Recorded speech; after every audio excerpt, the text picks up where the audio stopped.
Hello there, welcome back to my channel. My name is Bjorn and I am in Africa.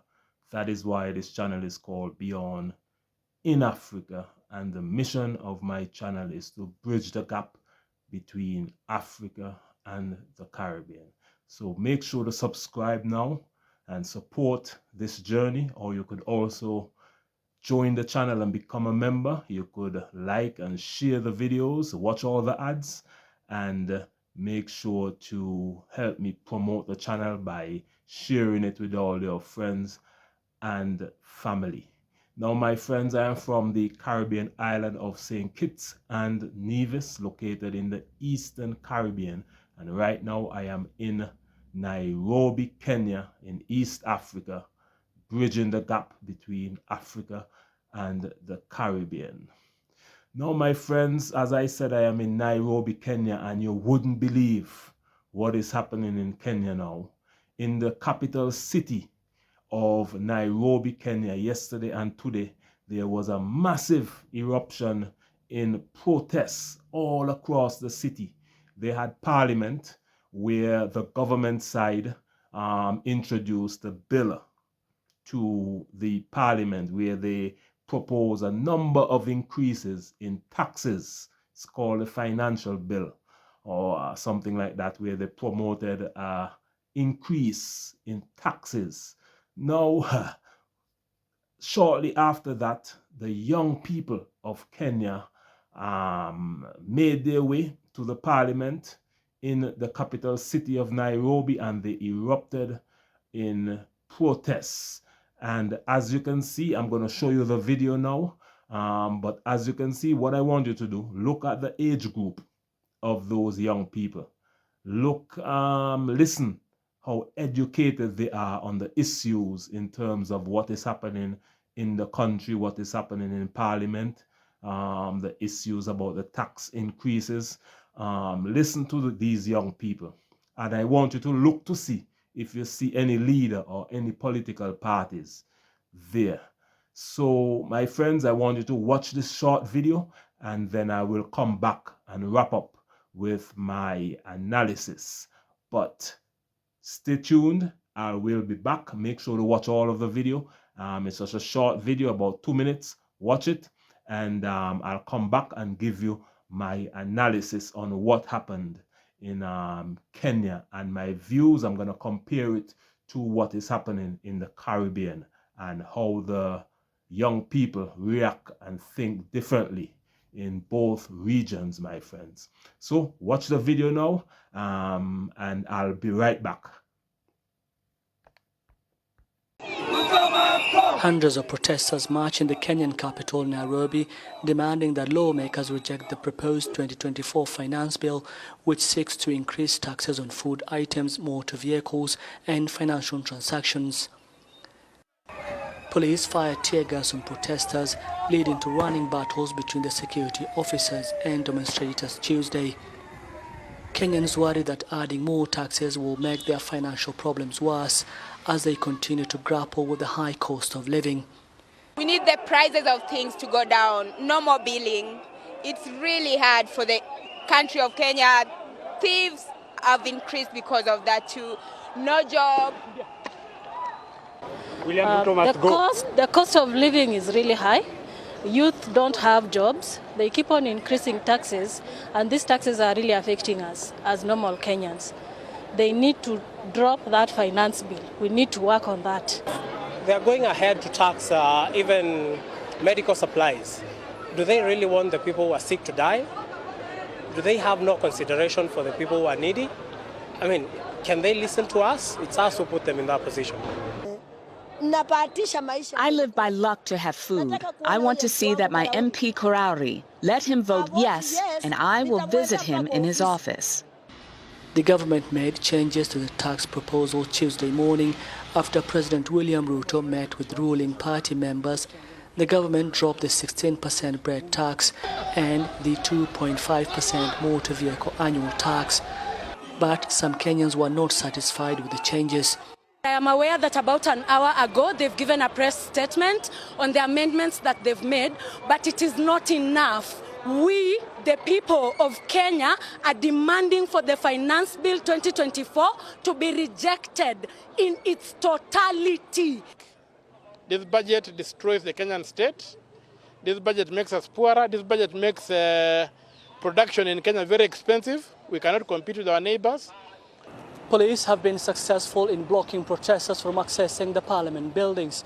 However, those against the finance bill feel they have just done enough to send a message to the lawmakers that they're not ready to pay more taxes than they already pay. Mohammed Yusuf, VOA News, Nairobi. Yes, I am back, and I hope you enjoyed watching that little clip of the protests in Kenya that is currently happening, and that happened yesterday as well. So comment in the comment section. What did you think about that video of the protesters in Kenya? I will tell you what I think. As I said before, I am from the Caribbean island of St. Kitts and Nevis, Caribbean island, twin island nation. 2 islands, 1 federation, 1 country. St. Kitts and Nevis is a country. That's the name of the country, but it's 2 islands. And there's where I'm from. And I'm telling you, I am very much impressed with these young people in Kenya. Number 1, look at the age group. The age group is young 18, 19, 20, 21-year-olds, university graduates, what they call Generation Z, coming out to protest the increase in taxes.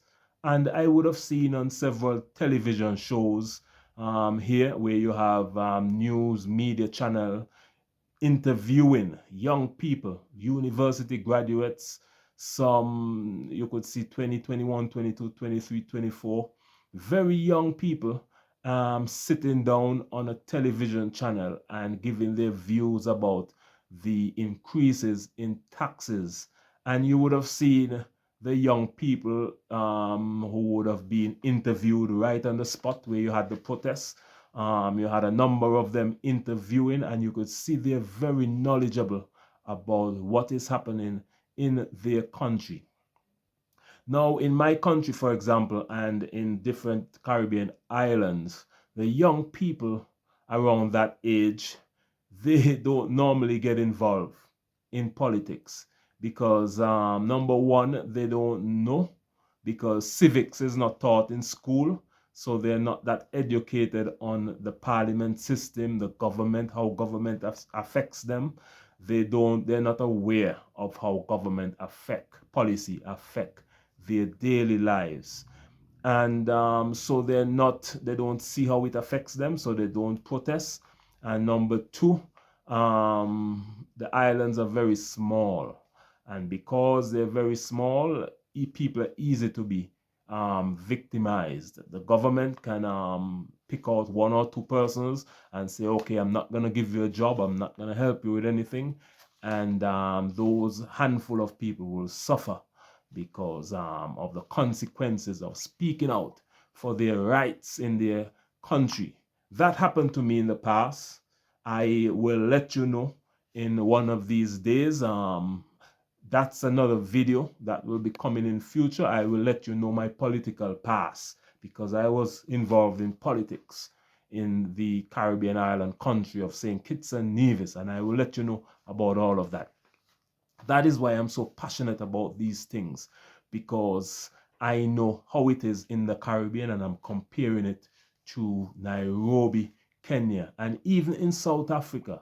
In South Africa, they have a very free protest culture. You will see protests, I would see on TV and videos, protests of young people always on the streets protesting almost everything. In my country and in the Caribbean islands, for protests to happen, this is another point, a political party would have to lead the way.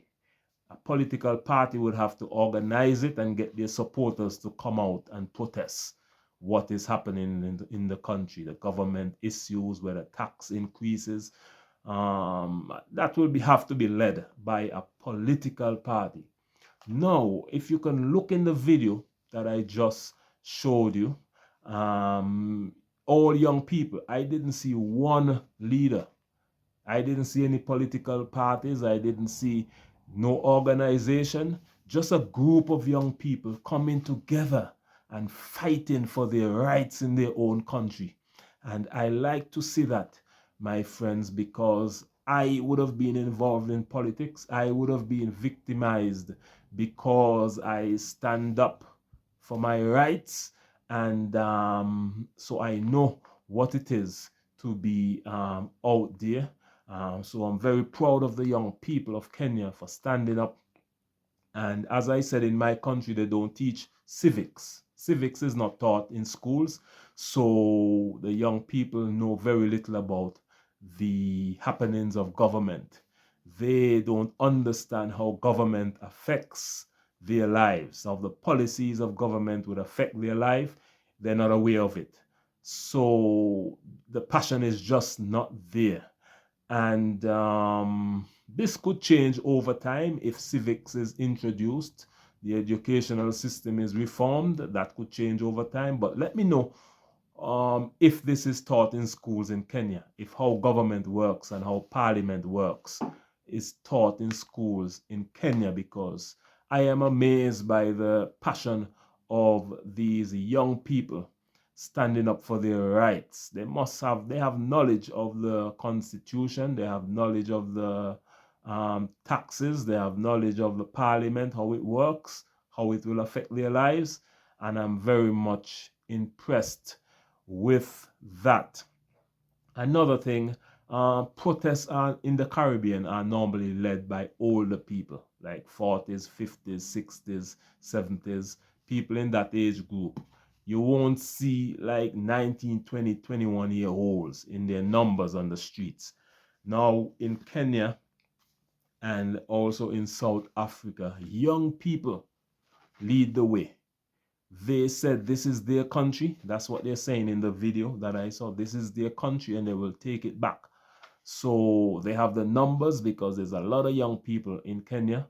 Also in the Caribbean, there's a lot of young people in the Caribbean, but they just don't know their strength in numbers. They just don't know they have the power to change things. They don't know, for example, if all the young people come out and vote for one party or vote for something, that will be victorious. Whatever they vote for will be victorious because they have the numbers. But you have to be aware that you have the numbers so that you could, and you have to be aware that you could change things before you could act. And that is the difference between Kenya and many Caribbean islands and also South Africa. If you're watching, I know you protest down there for your rights in South Africa, and I love that, my friends.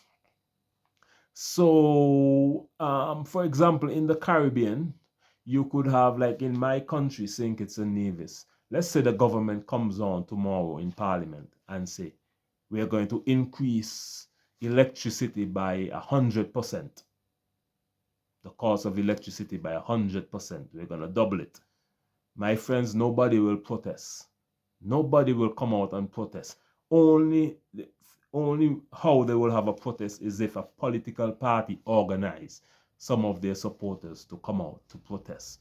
Let's say the government in my country says we're going to increase water by 250%. There will be no protests.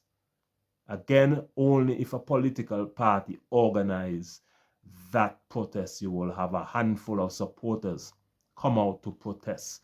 But the difference in Kenya, the young people organized themselves and they came out in tremendous numbers and they protested for their rights, fearlessly protested for their rights. But I want you to know that I'm very impressed with what I'm seeing in Kenya. That is how democracy works. And give me a comment in the comment section.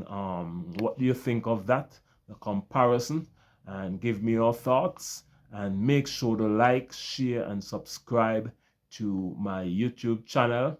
Watch all the ads. Continue to share with all your friends and family. You could join my channel and become a member because we're growing rapidly. We're over 4,000 subscribers already. Imagine that, my friends. We're over 4,000 subscribers, growing rapidly, bit by bit, my friends. So become a part of the family. Join the mission. The mission of my channel is to bridge the gap between the Caribbean and Africa. And we are one people separated by slavery and colonialism. But we're on our way back together as one, my friends. Like, share, and subscribe to my channel, and join my journey in bridging the gap between Africa and the Caribbean. And I'll see you again in the next video. Bye-bye. Much love.